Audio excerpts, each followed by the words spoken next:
Hello friends, welcome to पीशियम classes. आज हम लोग फोर्स चैप्टर कंटिन्यू करेंगे। लास्ट वीडियो में हम लोगों ने फोर्स का स्टार्ट किया था और उसके बारे में बहुत कुछ पढ़ा था।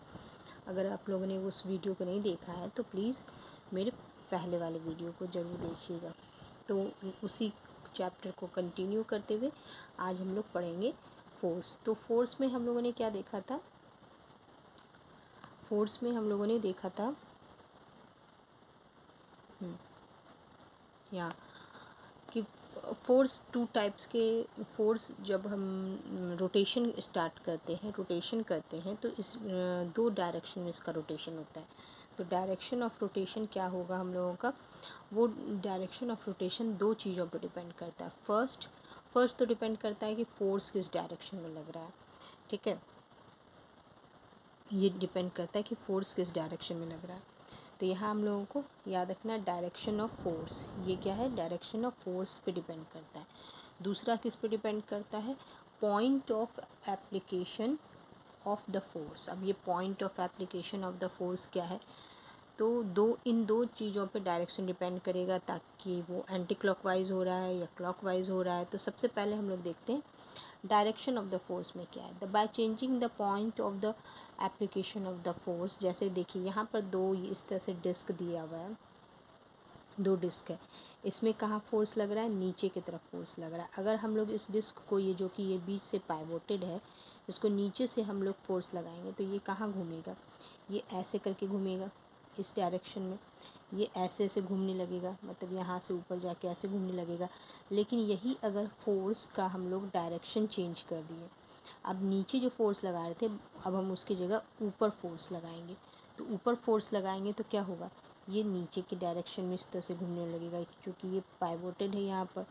तो ये नीचे के डायरेक्शन में घूमने लगेगा। जस्ट समझ सकते हैं कि जब हम लोग क्या करते हैं, बॉटल में जब हम लोग को बॉटल को, कैप को हम लोग बंद करते हैं तो हम लोग दूसरे डायरेक्शन में इसको बंद करते हैं, लेकिन जब हम लोगों को खोलना होता है तो फोर्स हम लोग अपोजिट डायरेक्शन लगाते, तो यही कैप खुलने लगता है। तो बस वही समझ लीजिए कि एक तरफ हम लोग इसको क्लोज़ कर रहे हैं तो दूसरे तरफ से हम लोग इसको ओपन कर रहे हैं। तो दोनों में हम लोग फोर्स लगा रहे हैं, लेकिन फोर्स का डायरेक्शन अलग होने की वजह से कभी वो ओपन होता है, कभी कैप बंद होता है। यहाँ तक समझ में आया। दूसरा है by changing the point of application of the force. अब यहाँ देखिए ये क्या है? ये एक एक्सल है जो कि बीच में यहाँ पाइवोटेड है। ठीक है, पाइवोटेड है। अब यहाँ पर हम लोग फोर्स अप्लाई कर रहे हैं, इसी एक्सल के इसी पॉइंट पे फोर्स अप्लाई कर रहे हैं, लेकिन फोर्स का डायरेक्शन नीचे से ऊपर की तरफ ऐसे है। लेकिन जब हम लोग इसका फोर्स का डायरेक्शन ऊपर से नीचे की तरफ करते, इन दोनों केस में रोटेशन अलग हो रहा है। देखिए जब यहाँ नीचे से हम लोग कर रहे हैं तो ये क्या हो रहा है? इस तरह से रोटेट हो रहा है, इस तरह से रोटेट हो रहा है। दैट मीन्स ये एंटी क्लॉकवाइज इसमें रोटेशन है, एंटी क्लॉकवाइज रोटेशन है, जिसको हम लोग पॉजिटिव मानते हैं। लेकिन यही चीज़ जब हम लोग नीचे से ऊपर से नीचे की तरफ इस एक्सल पे फोर्स लगा रहे तो ये ऐसे करके रोटेट स्टार्ट हो रहा है। रोटेट करना मतलब ये इस तरह से रोटेट करेगा, तो ये क्लॉकवाइज रोटेशन हो रहा है।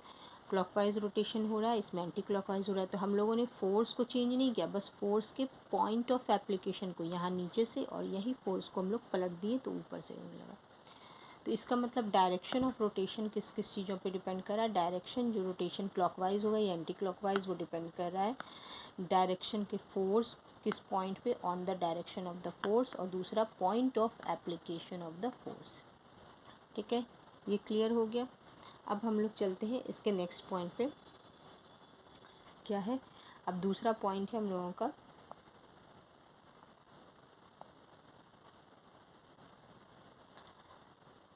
दूसरा पॉइंट है common change of the common example of the moment of forces. Moment of force का कुछ हम लोग एग्जाम्पल देख लेते हैं। ठीक है, मोमेंट ऑफ फोर्स का एग्जाम्पल क्या है? तो पहला एग्जाम्पल सबसे सिंपल एग्जाम्पल है ये डोर का। To open a door, close a door. हम लोग रोज़ अपने डोर को देखते हैं, खोलते हैं, बंद करते हैं। तो हम लोग क्या करते हैं, इसके हैंडल पे, जो भी इसका हैंडल होता है उस हैंडल पे हम लोग फोर्स लगाते हैं। और इस फोर्स लगाने से क्या होता है, ये यहाँ पर हम लोगों को डायग्राम गिवन है। ये देखिए यहाँ डायग्राम गिवन है। इस तरह से ये क्या है?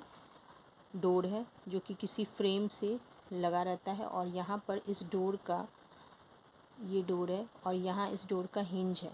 जिससे ये रोटेट होता है। ये तो पूरा रोटेट नहीं होता, लेकिन कह सकते हैं हाफ रोटेट होता है। तो जब ये रोटेट होता है तो हम लोग रोटेशन करके कैसे करते हैं, यहाँ हैंडल, हम लोग हैंडल पे इस पर फोर्स लगाते हैं। ठीक है, जब हैंडल पे हम लोग फोर्स लगाते हैं तो ये या तो ये बंद होता है या तो ये खुलता है, या तो ये बंद हो रहा है या तो ये खुलता है। तो यहाँ पर ये देखिए, यहाँ पर ये इस एक्सिस पे क्या है, फिक्स्ड है, मतलब इसके लॉन्ग रोटेशन कर रहा है। और यहाँ पर हम लोग हैंडल पे जो फोर्स लगा रहे हैं तो ये लाइन ऑफ फोर्स यहाँ से यहाँ तक है। ठीक, तो ये डिस्टेंस को, इस डिस्टेंस को मैक्सिमम रखने के लिए, क्योंकि हम लोगों ने क्या पढ़ा था कि टॉर्क जो होते हैं वो perpendicular distance and force in दोनों के प्रोडक्ट होते हैं। तो यहाँ पर परपेंडिकुलर डिस्टेंस जितना ज़्यादा रखेंगे हम लोग एक्सिस के लॉन्ग, जहाँ पर फोर्स लगा रहे हैं वो डिस्टेंस जितना ज़्यादा रखेंगे उतना ज़्यादा टॉर्क डेवलप होगा।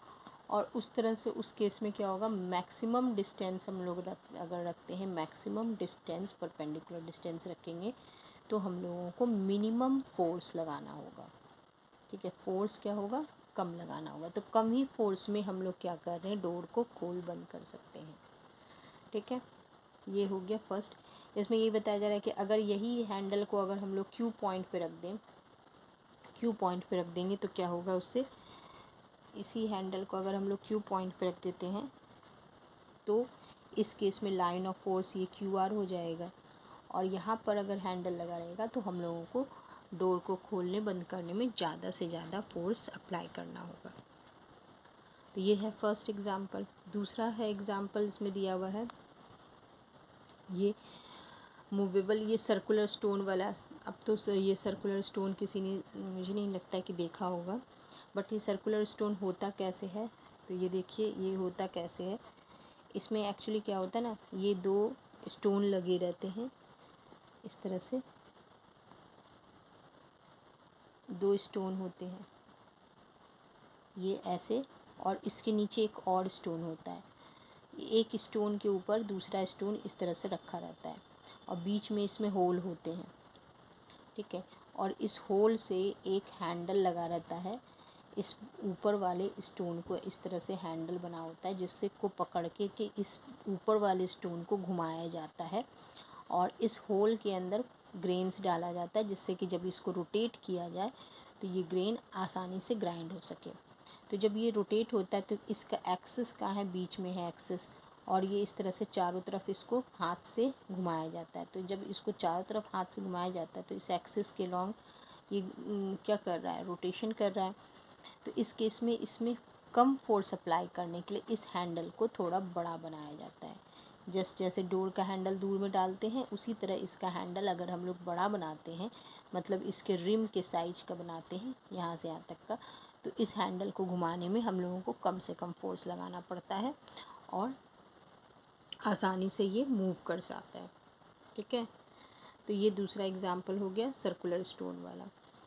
अब थर्ड है for turning a steering wheel. जब हम लोग स्टीयरिंग व्हील को, कार के व्हील को घुमाते हैं तो ये भी एक्चुअली क्या है ना, ये भी एक तरह से क्लॉकवाइज एंटी क्लॉकवाइज हम लोगों ने देखा होगा कि कार के स्टीयरिंग व्हील को घुमाने के लिए जब हम लोगों को उसको क्लॉकवाइज घुमाना पड़ता है तो हम लोग नीचे से हाथ से उसको ऐसे करके ऊपर घुमाते हैं। लेकिन जब इसको एंटी क्लॉकवाइज में, जब क्लॉकवाइज घुमा रहता है तो ऊपर की तरफ फोर्स करके उसको नीचे की तरफ घुमाते हैं। तो इसमें कहने का सेंस ये है कि जिस तरफ भी इसका रोटेशन करना होता है उसके अकॉर्डिंग हम लोग फोर्स लगाते हैं। अगर हम लोगों को इसको एंटी क्लॉकवाइज करना है तो नीचे से फोर्स लगाएंगे, अगर क्लॉकवाइज करना है तो ऊपर से फोर्स लगाएंगे। ठीक है, अब नेक्स्ट है हम लोगों का बाईसाइकिल का एग्जाम्पल। अब बोला जा रहा है कि ना बाईसाइकिल में होता है to turn the rear wheel anti clockwise. इसमें देखो ये रियर व्हील है और ये फ्रंट व्हील है। जब हम लोग पैडल से यहाँ पर फुट से फोर्स डालते हैं तो ये क्या होता है, ये रोटेट होता है, ये व्हील रोटेट होता है। इस व्हील के रोटेट होने से इसके ऊपर जो लगा हुआ ये बेल्ट होता है, ये इस रियर व्हील को भी रोटेट करने में हेल्प करता है।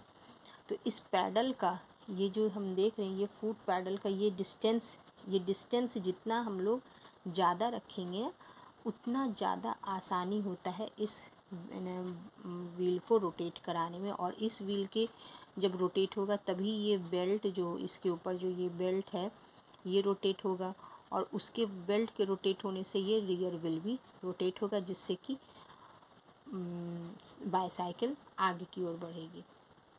ठीक है, तो यहाँ तक हम लोगों ने समझा। यहाँ पर नेक्स्ट है हम लोगों का स्पैनर का।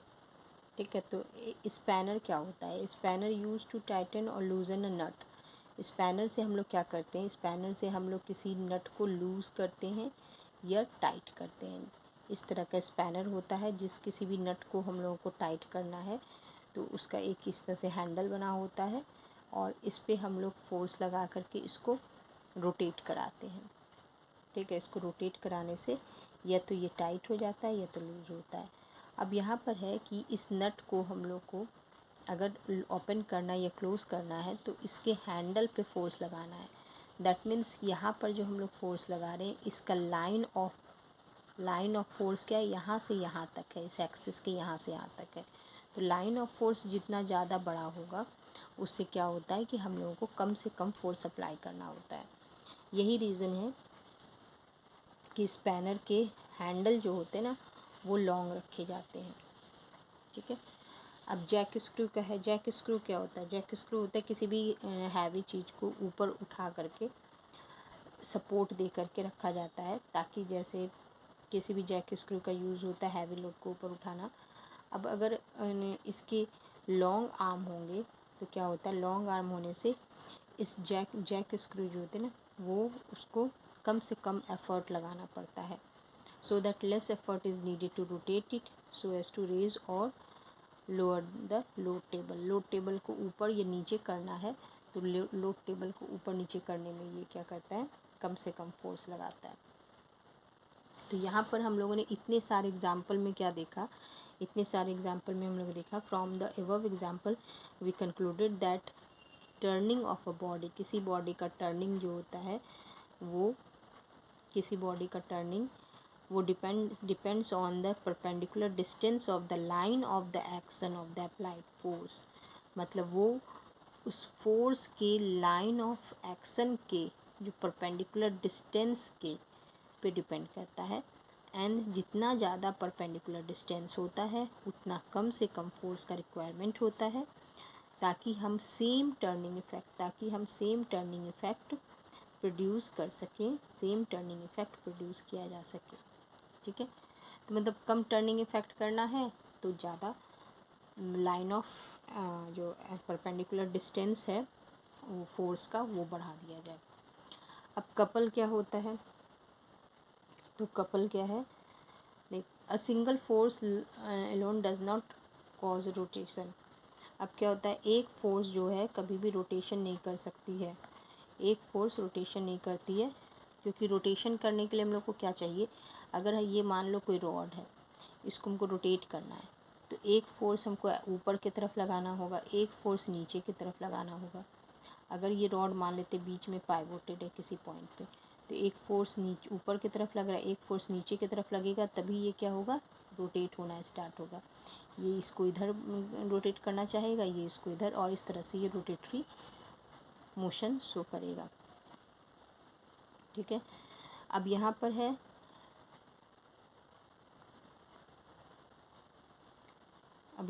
हम लोगों को देखना है इन द एबव एग्जाम्पल बोल रहा है कि जब भी रोटेशन के लिए क्या हो? Rotation is always produced by pair of forces.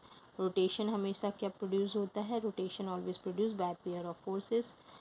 ठीक है, जैसे कि हम लोगों ने देखा होगा टैप में क्या होता है? टैप में ये देखिए, टैप जब हम लोग खोलते हैं भी बंद करते हैं तो इसमें हम लोग को दो तरह के फोर्सेस का रिक्वायरमेंट होता है। एक फोर्स जो होता है उसको ये इस डायरेक्शन मूव कर रहा है, बाकी ये थंब जो फोर्स लगा रहा है उसका डायरेक्शन इधर है, लेकिन बाकी जो 4 फिंगर्स फोर्स लगा रहे हैं वो नीचे की तरफ फोर्स लगा रहे हैं। तो इस तरह से क्या होता है कि इस टैप के हैंडल में एक कपल बन जाता है, जो इसको इधर कर रहा है, जो इसको इधर घुमा रहा है, और इस तरह से आसानी से रोटेट होने लगता है, जिससे कि हम लोग टैप को खोल सकते हैं एंड बंद कर सकते हैं। ठीक है, ठीक इसी का एग्जाम्पल है लॉक एंड की का। जब हम लोग लॉक में की लगाते हैं तो इसको ओपन एंड क्लोज़ करने के लिए क्या करते हैं हम लोग, ओपन एंड क्लोज़ करने के लिए इसमें हम लोग इस तरह से की डाल करके इसको फोर्स से घुमाते हैं। तो थंब के से हम लोग एक फोर्स इधर लगा रहे हैं, बाकी फिंगर से हम लोग जो फोर्स लगा रहे हैं नीचे की तरफ फोर्स लगा रहे हैं। तो इससे क्या हो रहा है कि ये इस डायरेक्शन में मूव कर रहा है और ये ऐसे करके रोटेट हो जाता है। इस तरह से रोटेट होता है जिससे कि ये लॉक होता है, या फिर सेम इसी का अपोजिट हम लोग करेंगे तो ये खुल जाएगा। ठीक है, तो सेम इसका अपोजिट हम लोग करते हैं तो ये इसी तरह खुल भी सकता है। फिर ये टैप खोलने का देखिए, टैप जब हम लोग किसी बॉटल के कैप को टाइट करते हैं या खोलते हैं तो इसमें भी सेम हम लोगों को यही प्रोसेस लगता है। थंब से हम लोग एक डायरेक्शन में फोर्स लगाते हैं, बाकी फिंगर से उसके अपोजिट डायरेक्शन में फोर्स लगाते हैं और ये दोनों फोर्स मिल कर के कपल बनाते हैं और जिससे कि ये रोटेशन में आ जाता है। तो इस तरह से हम लोगों ने जाना कि ये कपल जो होते हैं, कपल रोटेशन काउज करने के लिए रिस्पॉन्सिबल होते हैं, एंड कपल कभी भी जो होते हैं वो एक से हमेशा पेयर में रहते हैं। ठीक है, तो ये हमेशा पेयर में एक्ट करते हैं। अब हम लोग चलते नेक्स्ट में।